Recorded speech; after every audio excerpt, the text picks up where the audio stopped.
não teve até agora nenhuma aula que eu comecei nas duas disciplinas que eu não esqueci de gravar. Realmente é. Eu acho que eu vou pregar no computador aqui uma fitinha escrito lembrar de gravar. É um post-it. É um É o post-it aí. post-it. Bom, obrigado. Então nós definimos essas estruturas básicas, conectivos e proposições. Então a gente pode montar, nesse sentido, as proposições simples são aquelas que a gente não pode quebrar mais, é como se fosse o átomo da lógica, tá? Se bem que hoje a gente sabe que o átomo tem estrutura interna, mas na nossa lógica essa é a menor estrutura, é uma proposição simples. E nós juntamos essas proposições, colamos nessas proposições ou concatenamos numa linguagem mais da computação, tá? Para formar estruturas mais complexas, ou proposições compostas ou complexas, certo? E essas proposições podem ser, na nossa linguagem, desde um parágrafo, um capítulo, um livro inteiro, certo? Tudo isso, em princípio, é uma proposição composta. Se a gente for pegar o livro e for separando em proposições simples e compostas, em princípio, a gente, né, pode representar ele totalmente dessa maneira. Por exemplo, um romance, uma ficção, alguma coisa desse tipo, certo? Bom, e aí natural, a gente definiu limite, definiu sentença. Por que essas definições, né? Elas não estão escritas numa pedra fundamental. A gente faz uma definição para que esses objetos que a gente vai lidar, eles sejam tratáveis. Então, é claro que isso é uma limitação. E depois, aos poucos, a gente vai agregando é, mais elementos para que o nosso modelo teórico ele seja mais poderoso, certo? E aí eu tinha até ilustrado como linguagem de programação, um software, né? A gente faz as versões, certo? E ele definiu o que a gente chamou de proposição tem que ser uma sentença, uma frase declarativa, não pode ser autorreferenciável. Por quê? Porque ela tem que ser falsa ou verdadeira. Se ela for autorreferenciável, em geral, isso pode levar à situação em que ela é falsa e verdadeira simultaneamente. E a gente não tem como tratar esse tipo de situação com a lógica clássica, certo? Definimos os 5 conectivos que a gente vai trabalhar nesse contexto, tá? O conectivo E, o conectivo ou conectivo não, e o conectivo implica, e o se somente se, e os seus símbolos. Sendo que na maioria dos casos é utilizado dessa maneira, eventualmente vocês vão ver o conectivo não como um sinal de tio também. E se vocês quiserem usar assim também, não tem problema nos exercícios, tá? Exemplificamos como, então, representar, transcrever, codificar, né, frases ou sentenças da língua portuguesa em sentenças na representação da lógica matemática, a partir da identificação de proposições simples, certo? São aquelas que não envolvem nenhum conectivo na sua estrutura interna, e conectivos. Então, a gente vai identificando os conectivos, né? E a partir dessa identificação dos conectivos, a gente vai decodificando e nomeando, né, ou representando aqui as sentenças ou proposições simples. E assim como para as operações sobre os números, soma, subtração, multiplicação, divisão, nós temos que definir o significado. Em geral, uma operação, ela faz o quê? Ela pega dois elementos, certo? E leva num terceiro elemento, que a gente chama isso aqui de igualdade ou equivalência, certo? Então, por exemplo, 2 mais 2 a gente sabe que é 4. Então, o que a gente tem que fazer? Eu tenho que definir o, o que que a, o que que a, por exemplo, a operação E vai fazer, né, em duas proposições, P e Q. Ou seja, aonde que isso vai levar? Aonde que isso vai levar, certo? Em que estrutura? Na verdade, P e Q, elas são representações, mas eu não estou colocando valor, eu sei que eles podem assumir dois valores, V ou F. V ou F, certo? Então tem combinações, não é igual dois números aqui, que eu tenho para dois números, se eu escrevesse A mais B, Isso aqui tem infinitas combinações, porque A pode ser 0, 1, 2, 3, 4, B também. Aqui na lógica, então por isso que a tabuada é grande, né? Tem a tabuada até o 9, depois a gente constrói as outras representando como dezenas, centenas e por aí vai, né?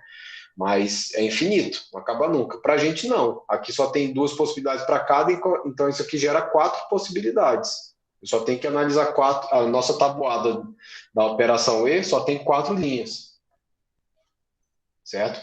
Do não só tem duas, a gente viu, né? O E, o ou, o se somente se e o implica, certo? E definimos equivalência. Então, se a gente tem a operação, a gente agora vai definir equivalência por quê? E muitas vezes, estruturas que a gente tem, por exemplo, A ao quadrado mais A ao quadrado menos B ao quadrado, certo? Isso pode também ser escrito como A mais B vezes A menos B. Professor, Oi? tá me escutando? Eu não tô Tô enxergando, sim. não. Não? Não está Não, deixa eu ver aparecendo? aqui. Vai lá no lado direito e clica para fixar onde aparece a apresentação lá em cima. Beleza, vou tentar aqui. Apareceu? Não, vou tentar aqui de novo. Tá chovendo aí, Nathan? Aqui também, tá trovejando. Ah, tá. Acabou a Não, energia não, duas vezes. que eu tô em Brasília. Aqui tá tranquilo até. Ah, Conseguiu, Gabriel?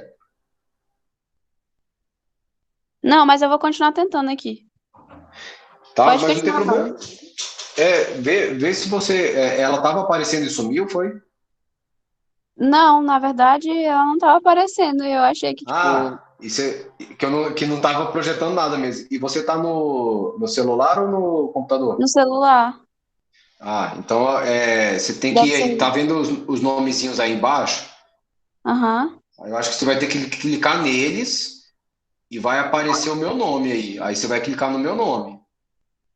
Eu clico, mas aí Aparece.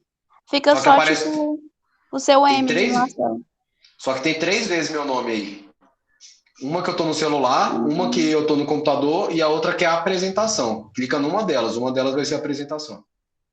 Beleza. Aí dá ok pra gente, pra eu saber, por favor.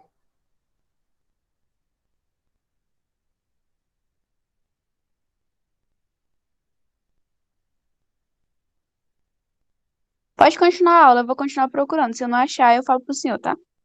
Tá certo, então tranquilo. Qualquer coisa na gravação vai aparecer, tá? Tá, beleza, obrigada. Se não conseguir agora também. Bom, então A ao quadrado menos B ao quadrado pode ser representado dessas duas formas. Isso aqui Consegui, ser consegui. igual. Conseguiu? Desculpa. Beleza, galera. Então já diz pra gente como é que foi, porque se alguém passar pela mesma situação, a gente já aprende. Na ordem que tá os nomes, o do senhor é o segundo. Tipo assim, é o segundo nome. Tá. Beleza, Tá no obrigado. meio dos Marcelos aí.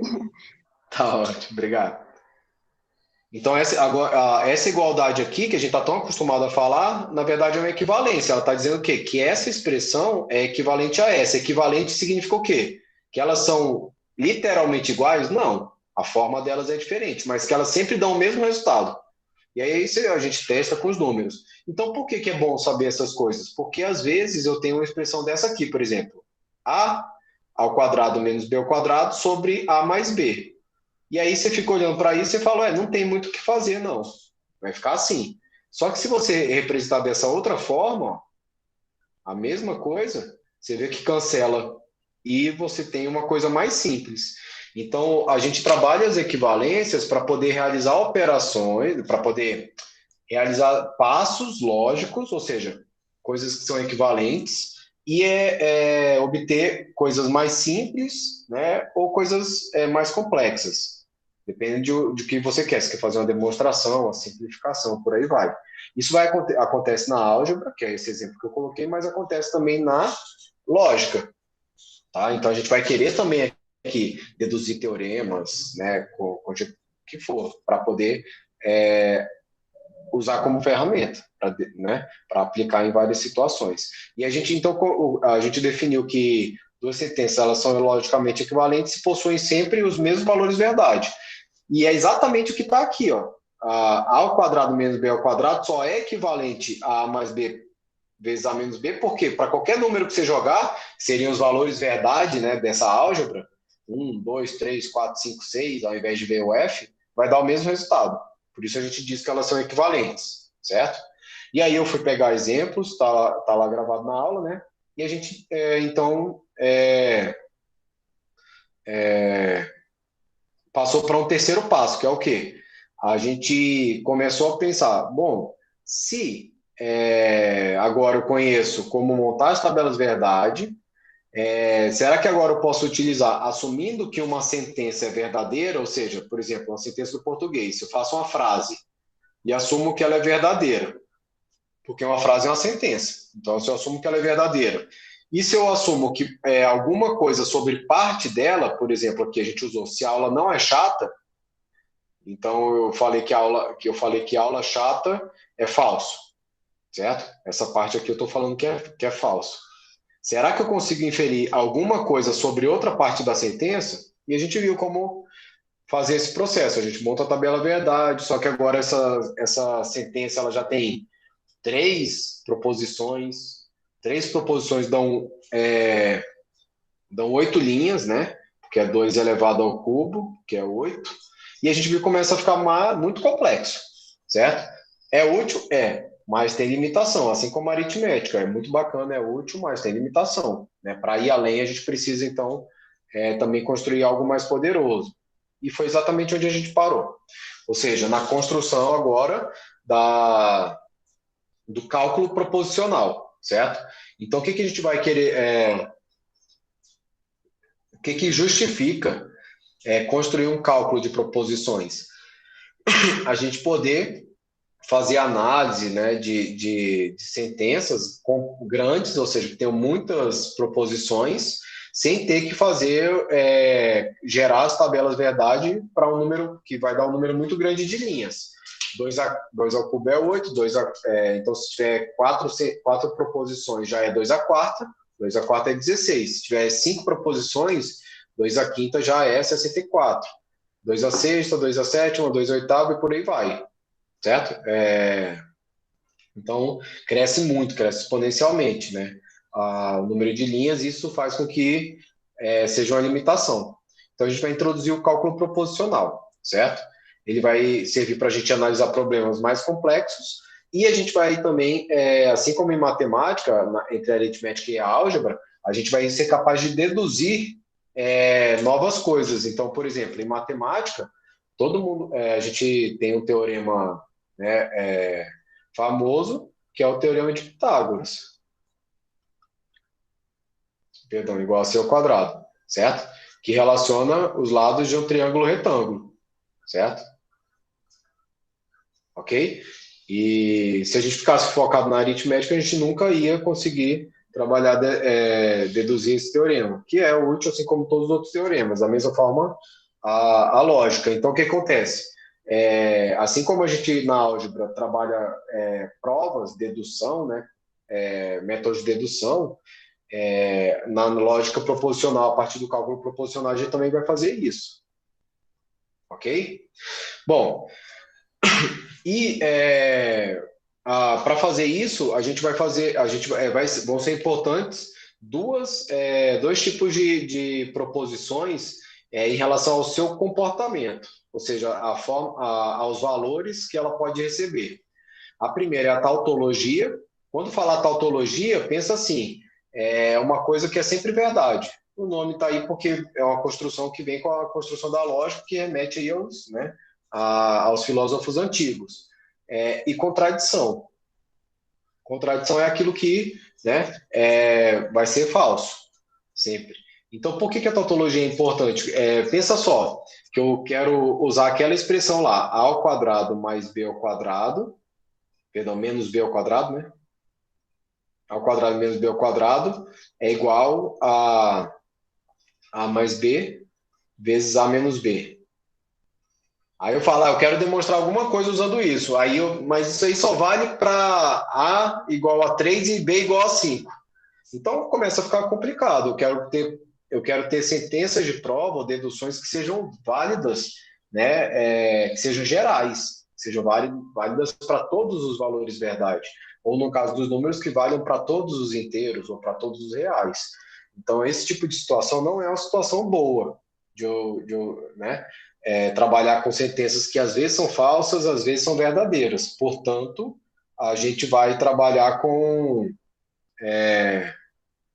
A gente vai, na maioria dos casos, trabalhar com tautologia, sentenças que são sempre verdade, certo? Bom, vamos analisar a seguinte sentença. P e Q implica P. Só tem duas proposições, tá? Só tem P e Q, porque o P se repete aqui, certo? Como só tem duas proposições, nós temos 2 elevado ao quadrado, ou seja, 4 linhas. E a gente já viu como gerar essas 4 linhas, né? Na árvore de derivação aqui, ok? Certo? Todo mundo lembra, né? VF, VF, VF. Aí gera essas combinações, VV, VF, FV, FF, certo? Que dá essas quatro combinações aqui, ok? P e Q só é verdade quando ambos são verdade, ou seja, só na primeira linha. Nas outras 3 linhas ela é falsa, certo? E P e Q implica Q, aí vamos voltar lá na implicação. Eu vou só fazer uma abordagem aqui para a gente relembrar, porque aos pouquinhos isso vai ficando na memória. Eu sei que vocês já fizeram lógica matemática, mas para a gente memorizar qual é a melhor forma de pensar nessas tabelas. A tabela do não é muito óbvia, né? Ela inverte, é como se fosse uma porta. Vamos pensar em porta lógica, ela inverte, tá? Se é verdadeiro vira falso, se é falso vira verdadeiro. O E, aí em vez de pensar em todas as linhas, vamos pensar só na que é mais fácil, porque só tem 2 valores possíveis, certo?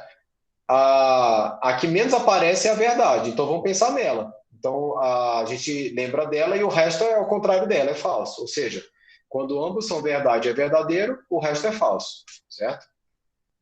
O ou é falso quando os dois são falsos, do resto é verdadeiro. Assim fica fácil de lembrar. Já o se, somente se, você pode pensar o seguinte, agora que a gente está, né, como é um curso de computação, que ele é uma porta que compara 2 valores. Ó. Quando os valores são iguais, ele dá verdadeiro. Ele fala, ó, pessoal, esse valor é igual. Tá vendo? Certo? Quando os valores são diferentes, ele fala que é falso. Como se fosse uma porta que compara duas entradas. Se as 2 entradas são iguais, ele dá verdadeiro, ok?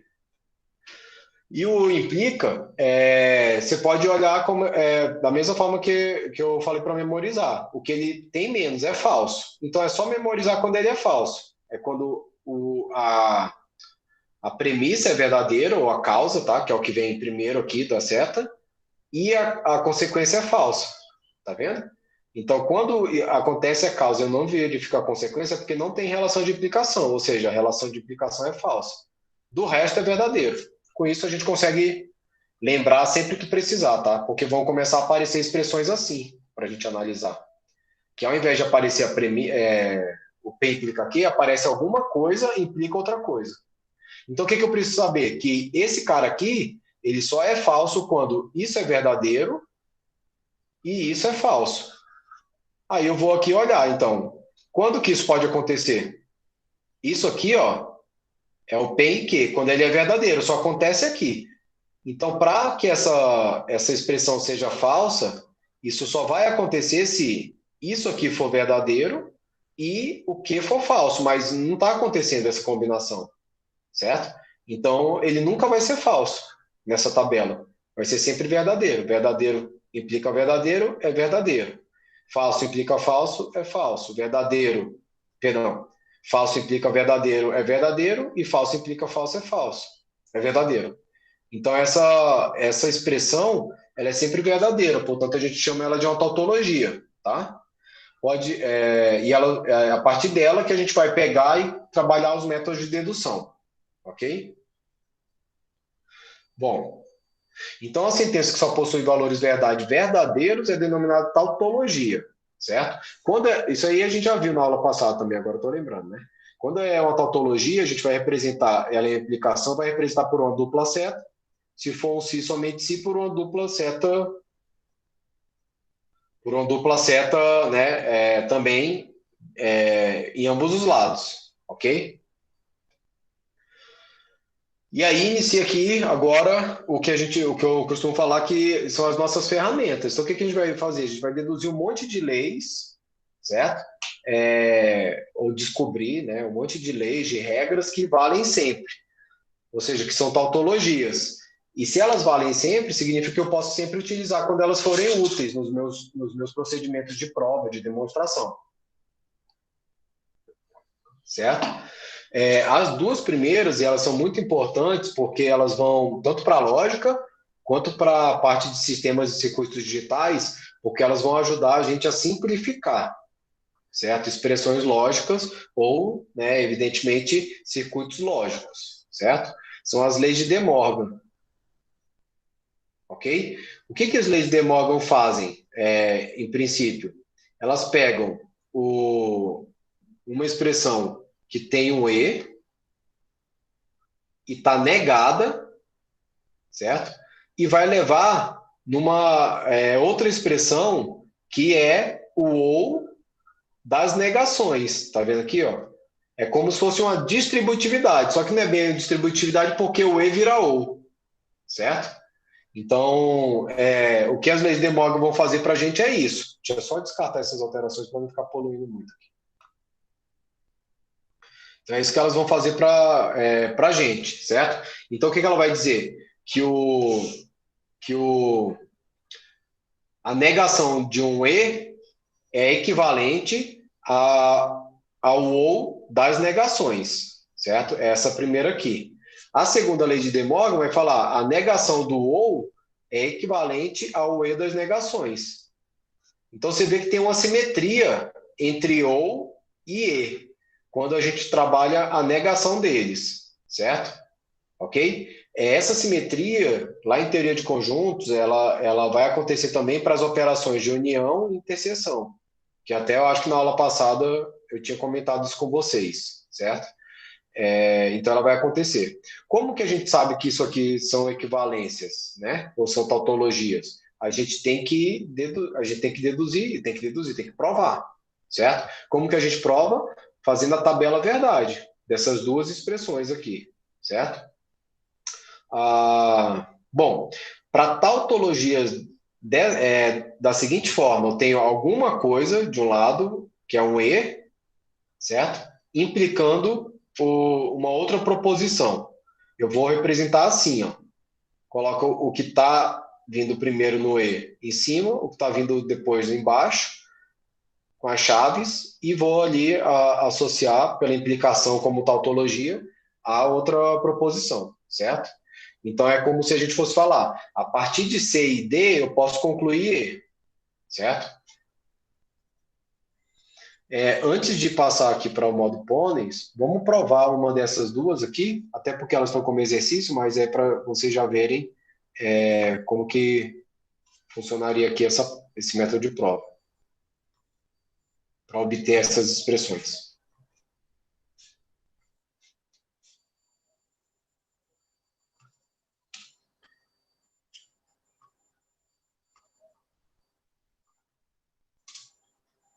Bom, então a gente quer provar o seguinte.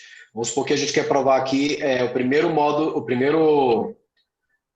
lei de De Morgan, que é a negação de P e Q, certo? O que eu vou fazer? Vou construir a tabela verdade.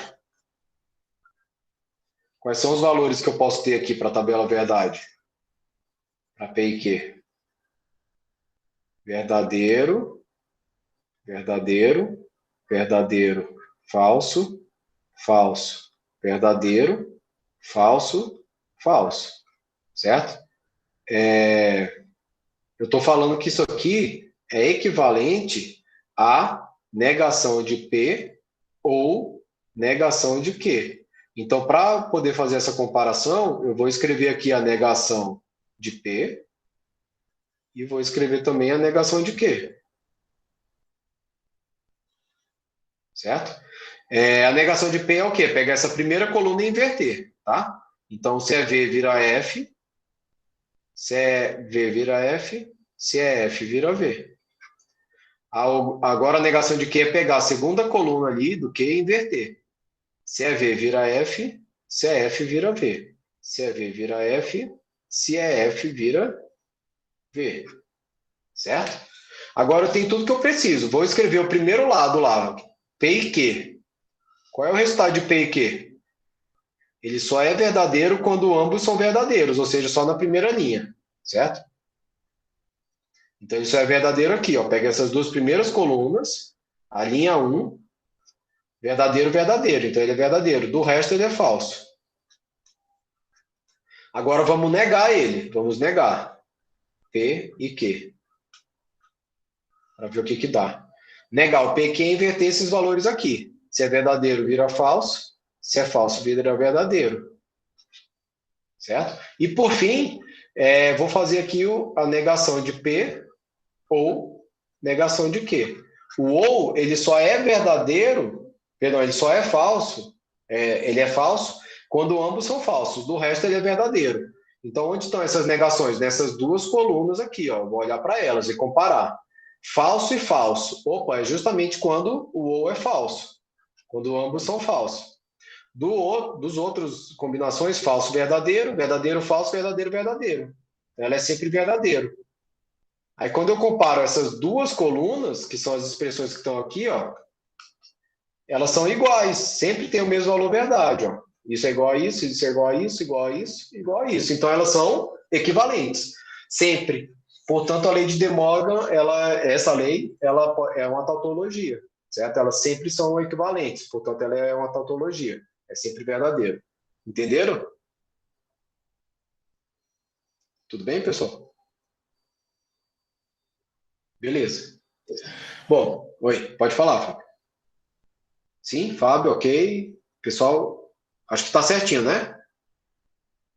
A única coisa que vocês têm que treinar é isso, começar a pensar na tabela verdade a forma mais prática, porque começa a confundir. A gente olha implicação de P com Q, mas quando vai usar, aparece implicação de P, P ou Q implicando Q ou R, por exemplo. Né? Então a gente não tem que se ater às letras, e sim ao comportamento do conectivo, certo? Bom, modus ponens. O que a gente vai ter para o modus ponens? Beleza, valeu, Nathaniel. O que a gente vai ter agora? Vamos obter outras expressões que a gente vai utilizar, ou seja, outras ferramentas, né? Para depois a gente utilizar como nos nossos métodos de prova. Modus ponens. Seja a seguinte sentença: P e P implica Q. Só lembrando que isso aqui, ó, corresponde a esse e esse, tá? Então é como se fosse essa expressão aqui, ó, P e P implica Q. Implicando o quê? Então já fica claro por que é melhor representar assim, né? Ó, assim é mais claro de ver, fica mais limpo do que começar a olhar assim, começa a ficar muito poluído, implica, gera confusão. Dessa forma aqui, a gente começa a ver que fica um pouquinho mais claro.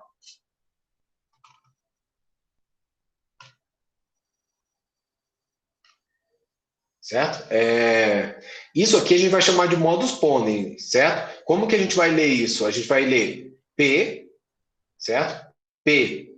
E P implica Q, logo Q, certo? Ou P implica Q mais P, então Q, certo? É como se fosse assim, ó. Se P acontecer, Q vai acontecer. Mais P aconteceu, então Q vai acontecer, certo? É tão direto que parece bobo, mas justamente isso foi uma das primeiras formas de argumentação dos filósofos, tanto que modus ponens significa modo de afirmação. Então essa é a forma mais básica de afirmar alguma coisa, de deduzir algo. Eu falo assim: se chover, vai molhar o chão, mas choveu, então o chão vai estar molhado. certo? É muito básico, né? A gente aprende a argumentar isso já quando é criança, né? Com os pais falando, ó, se você mexer nisso, vai apanhar, certo? Você mexe, você apanha. Então, é uma das primeiras formas que a gente aprende também de argumentar e de obedecer também, né? Bom, como que a gente vai demonstrar que isso aqui é uma tautologia, que isso aqui é uma tautologia, ou seja, que a gente pode sempre utilizar essa expressão para deduzir essa parte a partir desse lado esquerdo? A gente vai construir a tabela verdade. Então, a tabela verdade já ficou, acho, muito claro quando ela tem duas proposições. Essa construção aqui das duas primeiras colunas, está muito claro como fazer, né? Certo? A implicação que vai aparecer aqui, se a gente quer demonstrar que isso é uma tautologia, a gente precisa, então, demonstrar que isso aqui é sempre verdade. Então, a gente vai precisar saber os valores de verdade que a implicação assume, que é essa terceira coluna aqui, certo? Como eu falei, a forma mais fácil é já olhar que quando a premissa é verdadeira e a consequência é falsa, a implicação é falsa. Do resto, ela é verdadeira, certo? E agora a gente vai fazer o E, que é o quê? É esse lado esquerdo. Isso e isso, certo? A coluna do P está aqui, essa primeira coluna. A coluna do P implica que é essa aqui. O E, ele vai ser o quê? Vai ser verdade quando ambos forem verdade. Então, nessa primeira linha, o P é verdadeiro e a implicação é verdadeira. Portanto, ele é verdadeiro. Na segunda linha, o E é verdadeiro, a implicação é falsa. Portanto, ele é falso. Nas duas outras linhas, o E é falso. O P é falso. Como o P é falso, o E de falso com qualquer coisa vai ser falso. Certo? E por fim, agora o que eu vou fazer? Comparar através de uma implicação o lado esquerdo, que é esse que está aqui, nessa coluna aqui, certo? Com o lado direito, que é a coluna do Q. Então agora é essa coluna aqui que a gente vai olhar. Coluna do Q, eu tenho que comparar. Sendo que o que está do lado direito é isso aqui. Então eu vou olhar primeiro para isso e depois para isso aqui, certo? Ok? Então olha lá. O que eu vou observar? Sempre que a única possibilidade disso aqui ser falso é se eu tivesse o lado esquerdo verdadeiro, como está aqui, ó, e o lado direito fosse falso. Mas quando eu vou olhar aqui, ó, ele está verdadeiro. Então, verdadeiro implica verdadeiro, é verdade. Quando a premissa é falsa, que são os outros três casos, a gente já definiu que é sempre verdadeiro. Então, nem precisa olhar esses valores aqui. Porque quando a premissa é falsa, a gente define que é verdadeiro. É a definição de implicação, certo? Então, essa expressão é sempre verdade, portanto, ela é uma regra válida, o modus ponens ou modo de afirmação. A gente vai ver um pouco mais adiante como utilizar, certo?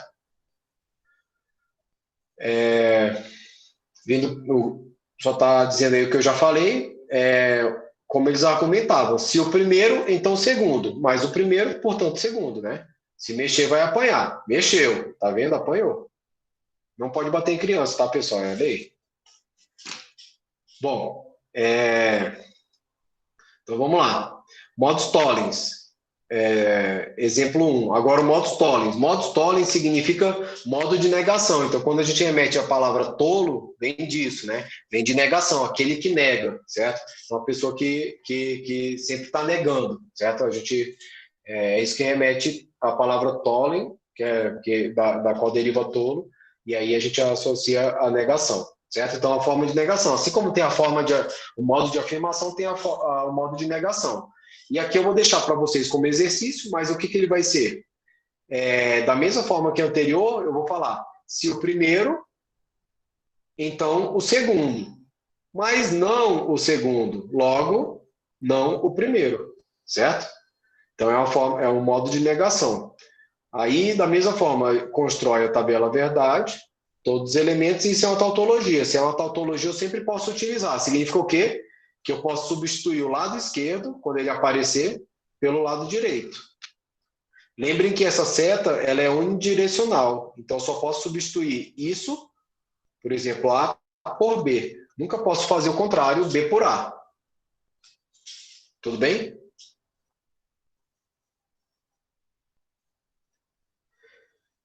Bom, e a contradição vai ser aquilo que sempre vai ser falso. Um exemplo trivial é fazer o E de uma proposição com a negação dela. Porque como eles vão ter sempre valores opostos, o E de valores opostos, valores diferentes, vai ser sempre falso, certo? Então isso a gente chama de contradição, que não é tão útil quanto a contradição é mais útil na análise de discurso. Para os filósofos, né, analíticos, que analisam discursos, para eles é útil. Para a gente vai estar mais focado aqui nas tautologias. E contingência é o caso mais comum. São proposições que podem assumir valores verdadeiro ou falsos, certo? Elas não são só verdade ou só falsas, né? Ou sempre verdadeiras ou sempre falsas. Elas podem algumas vezes assumir valor verdade verdadeiro e outras falsas, como a gente já viu lá no início, em alguns exemplos, certo?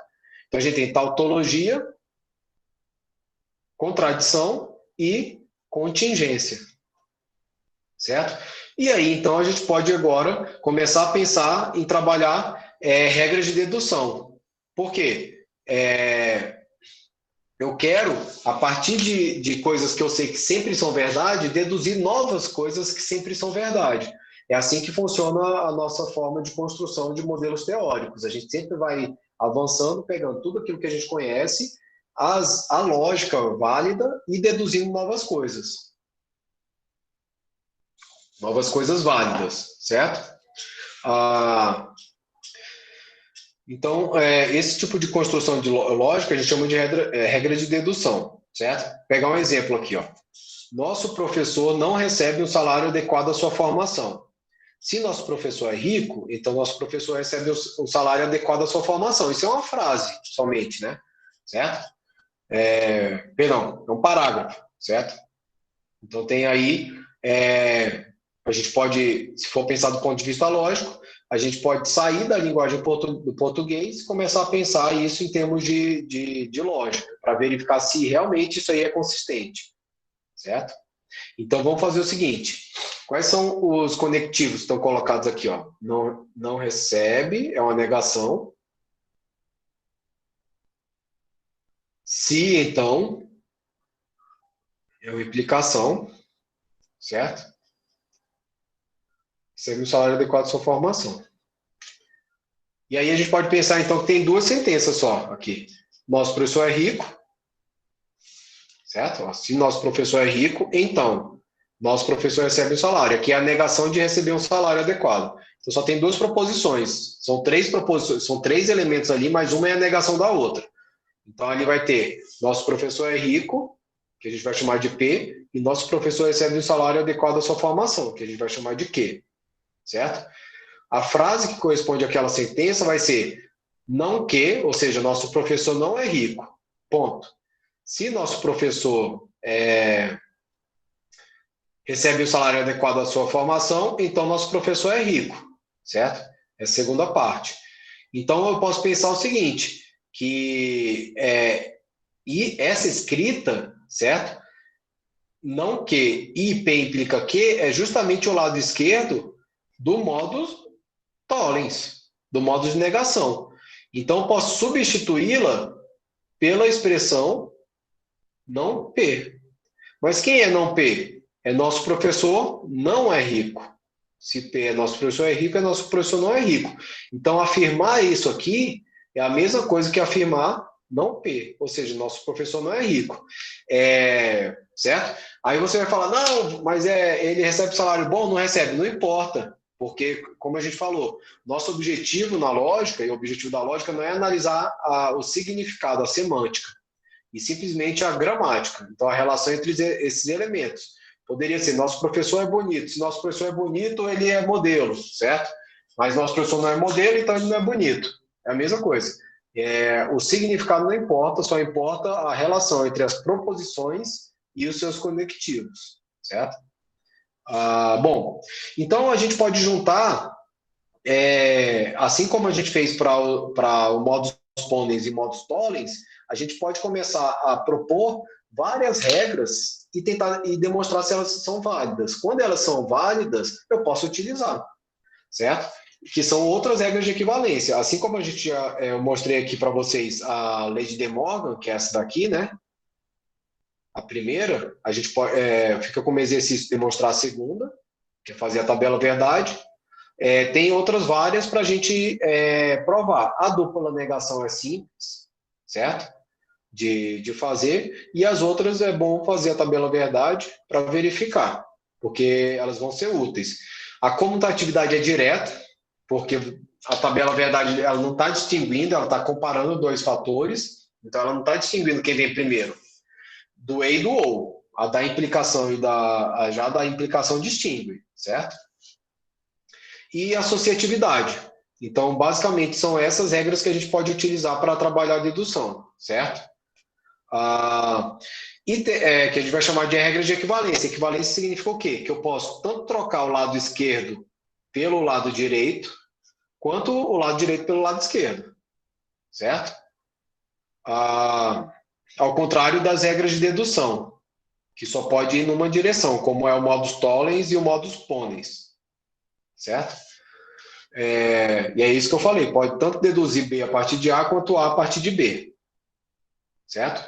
Temos também as regras de inferência, que são o que eu falei, modus tollens e modus ponens. Esses dois a gente já mostrou aqui, eu já demonstrei ali com as tabelas. A conjunção fica como exercício, mas ela é óbvia também, porque P e Q implica P e Q. Então, é substituir uma coisa por ela mesma, basicamente. Certo? Quando elas estão isoladas, é substituir por ela com E. A simplificação, certo? P e Q eu posso substituir por P. Por quê? Se eu estou pegando a simplificação no caso em que elas sempre verdade, essa implicação aqui, certo? Para ela ser sempre verdade, é quando isso aqui é verdade. Não tem como a implicação ser verdade se a premissa não é verdadeira. E para a premissa de um E ser verdadeira, ambos têm que ser verdadeiros. Então, tanto o Q quanto o P são verdadeiros nessa situação, certo? Então, essa é a forma de demonstrar, né? E a adição, certo? Se eu tenho P verdadeiro em uma implicação, certo? E eu tenho P ou Q verdadeiro, pelo fato de P ser verdadeiro, o ou sempre vai ser verdade, porque o ou basta um ser verdade para ele ser verdade, certo? Então, outra regra de inferência que eu posso. Não é tão óbvio, porque a gente está agora trabalhando com P e Q, verdade ou falso. Mas basicamente são as regras que a gente utiliza também para álgebra, né? Uma vez que você demonstra, você usa. Depois, né, A ao quadrado menos B ao quadrado não é tão óbvio que é igual a mais B vezes A menos B. Mas se você for fazer, né, a multiplicação, você mostra que é. Do lado direito, você mostra que é igual ao lado esquerdo. As regras de inferência só funcionam numa direção e as de dedução funcionam em ambas. Eu posso substituir o esquerdo pelo direito e vice-versa. A diferença é sempre o esquerdo pelo direito. Certo? E aí a gente vai trabalhar as sequências de prova. Certo? Como eu quero agora que vocês foquem eu vou ficar inserindo as atividades hoje, e aí eu queria isso, que vocês foquem agora no que foi colocado até aqui nas atividades que eu vou selecionar como primeiro grupo, que é o que vocês podem fazer até agora. Eu vou fazer agora uma aula assíncrona, com vários processos de dedução, certo? Explicados passo a passo. E aí depois, na próxima aula assíncrona, a gente fecha essa primeira parte, e aí eu já vou ter outras aulas assíncronas para a nossa segunda parte, certo? Tudo bem até aí, pessoal? Por mim, tudo bem, professor. Tranquilo? Beleza, eu vou colocar essa gravação aqui também, lá, agora, aí vão ter as duas aulas, então, do dia 27 e a de hoje, disponíveis, e vou começar a alimentar os exercícios. Quando eu finalizar, eu mando no grupo lá, avisando vocês, tá? Vou disponibilizar os slides também, tá, Natan? Hoje mesmo. Já todos completos, tá? Até o final dessa unidade. Depois eu me ajudo da próxima. Então, Então é isso, pessoal. Eu queria desejar para vocês um bom final de semana. Para a turma de lógica matemática, eu combinei com eles de ficar à disposição todos os dias, a não ser uma mudança de agenda, mas eu sempre combino, das 17 às 18. Então, se vocês tiverem dúvida também, podem entrar no link. Vou mandar o link da sala, beleza, no grupo. Podem entrar na sala das 17 às 18, que eu vou estar à disposição para tirar dúvida, ajudar a resolver exercício, certo? Beleza, então bom final de semana, bom descanso. Até semana que vem. Tchau, professor. Tchau.